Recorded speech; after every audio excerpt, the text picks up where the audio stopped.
Good morning বন্ধুরা। আজ শুক্রবার, অক্ষয় তৃতীয়া। তো সকাল সকাল সমস্ত কাজ সেরে একেবারে স্নান সেরে নিয়েছি, আর এই যে ভগবানের সেবা পূজাও করে নিয়েছি। তো দেখো আজকে আমার গোপু সোনাকে আমি কত সুন্দর করে সাজিয়েছি।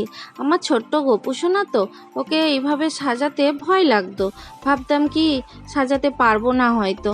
কিন্তু দেখো আজকে না মানে কি একটা মনে হলো, ওর হয়তো ইচ্ছেও ছিল এইভাবে সাজুগুজু করবে।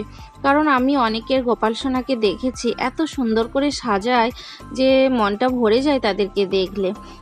তো ওর আজকে বোধহয় ইচ্ছে হয়েছিল। তো দেখো তো বন্ধুরা, আমি ওকে এইভাবে সাজিয়ে দিয়েছি। কেমন লেগেছে তোমরা জানিও আমার গোপু সোনাকে।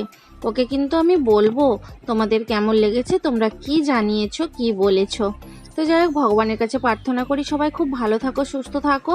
অক্ষয় তৃতীয়ায় সবার সব কাজ শুভ হোক, সমস্ত মনের ইচ্ছা পূর্ণ হয়ে যাক। আর এখন 2:05 বাজে, দেখেই নিয়েছো। এই যে তোমাদের ছোটদা ভাই সবে মাত্র বাড়ি আসলো, এসে স্নান করে আবার বেরিয়ে যাচ্ছে। তবে বাড়িতে খায়নি আজকে, কারণ ওনার নেমন্তন্ন রয়েছে। তো যাই হোক, এই যে চলে যাচ্ছে। তো ওনার জন্যই বসেছিলাম, একসঙ্গে খাওয়া দাওয়া করব, কিন্তু বলতে ভুলে গেছিল যে আজকে ওনার নেমন্তন্ন রয়েছে। তো এই যে চলে গেল। এখন আমি ঘরে যাব, ঘরে গিয়ে খাওয়া দাওয়া করে নেব। আর একটু আগেই আমার বাড়ির সবাই একসঙ্গে খাওয়া দাওয়া করে নিল। তো আমি তোমাদের দাদাভাইয়ের জন্য বসেছিলাম, কিন্তু সেই একাই হয়ে গেলাম আজকে দুপুরের খাওয়া দাওয়ায়।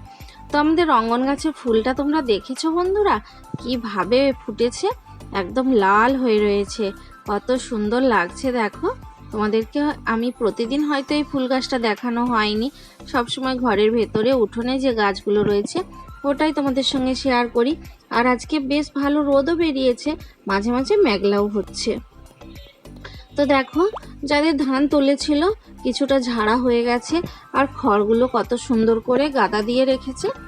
তো ঘরের মধ্যে চলে আসলাম, আর এই যে দেখো আমার উঠোনের ফুল গাছগুলো, জামা কাপড়গুলো সব মেলে রেখেছি। আর এই যে আমি এখন খাওয়া দাওয়া করে নেব বন্ধুরা। তো আজকের ভিডিও খুব বেশি বড় করছি না, এইটুকুটাই রাখলাম তোমাদের কাছে। গাছপালা, ফুল এইসব দিয়েই শেষ করছি আজকের ভিডিও। আর সবাই খুব ভালো থেকো, সুস্থ থেকো। এই দেখো প্রজাপতির মতো মনের আনন্দে উড়ে বেড়াতে থাকো, মনের আনন্দে সমস্ত কাজকর্ম করতে থাকো। আর আজ যেহেতু অক্ষয় তৃতীয়া, সবার মনের ইচ্ছা পূরণ হোক, এটাই আমি কামনা করি। আর একটা কথা, প্রজাপতির পেছনে ছুটতে হয় না, ফুল গাছ লাগালে প্রজাপতি নিজেই ধরা দেয়।